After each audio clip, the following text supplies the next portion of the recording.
Assalamualaikum warahmatullahi wabarakatuh. Perkenalkan, nama saya Amalia Munaja Nasution, biasa dipanggil Lia.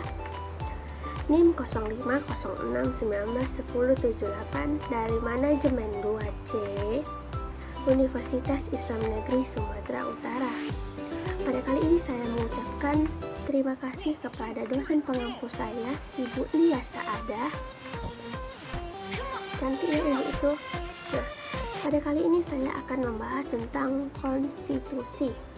Pasti teman-teman banyak yang berkata, apa sih konstitusi itu? Bagaimana sebuah negara jika tidak memiliki sebuah konstitusi?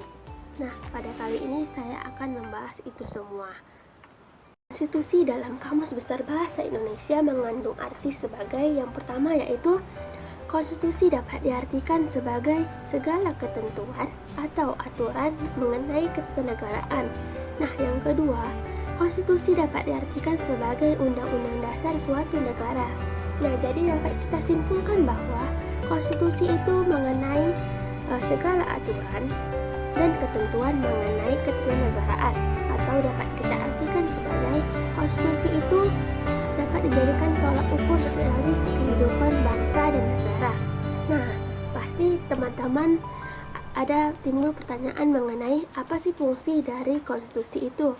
Nah, jadi fungsi dari konstitusi itu untuk membatasi kekuasaan pemerintah agar tidak menjalankan kekuasaan itu secara sewenang-wenang atau semaunya aja gitu.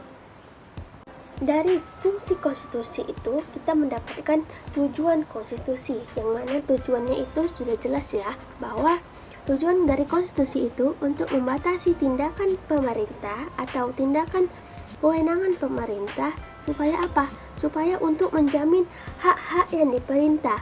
Nah, hak-hak yang diperintah itu apa? Hak asasi manusia. Sekarang saya akan membahas tentang sifat konstitusi. Nah, diingat ya teman-teman bahwa konstitusi itu memiliki dua sifat. Yang pertama itu sifat fleksibel, yang kedua itu dia bersifat kaku. Kapan sih suatu konstitusi dalam suatu negara dapat dikatakan bersifat fleksibel? Nah, pada saat konstitusi itu mudah untuk diubah sesuai dengan perkembangan zaman. Nah, yang kedua, kapan sih suatu konstitusi dalam suatu negara bersifat kaku? Nah, itu pada saat konstitusi itu tidak mudah diubah pada saat kapanpun. Status konstitusi. Nah, status konstitusi ini ada dua pandangan ya teman-teman. Yang pertama itu, konstitusi itu tidak boleh terlalu mudah untuk dirubah. Karena apa? Karena itu akan merendahkan nilai dari undang-undang itu sendiri. Yang kedua, konstitusi itu tidak boleh atau jangan terlalu mudah atau sukar untuk diubah. Karena apa? Karena dikhawatirkan generasi yang akan datang akan terkekang. Apabila mereka sudah terkekang, dikhawatirkan mereka akan bertindak di luar dari undang-undang itu sendiri atau di luar dari undang-undang dasar. Bagaimana jika suatu negara tidak memiliki konstitusi? Saya memiliki ilustrasi bagaikan kapal tanpa nahkoda. Nah, sudah jelas ya teman-teman bahwa kapal itu pastinya akan terombang-ambing mengikuti ombak. Nah, begitu juga dengan kehidupan kita sehari-hari, kita bersekolah. Kalau kita tidak memiliki roster, kita tidak tahu apa yang harus kita lakukan, apa yang harus kita jalankan. Begitu juga dengan pemerintahan itu sendiri, jika tidak memiliki konstitusi. Tentunya roda pemerintahan atau jalannya pemerintahan suatu negara itu tidak akan stabil, yang mana itu akan menyebabkan mudahnya dipengaruhi dari sistem dan keadaan politik dari negara lain. Tentu itu, maka konstitusi ini sangatlah penting dalam kehidupan atau suatu negara.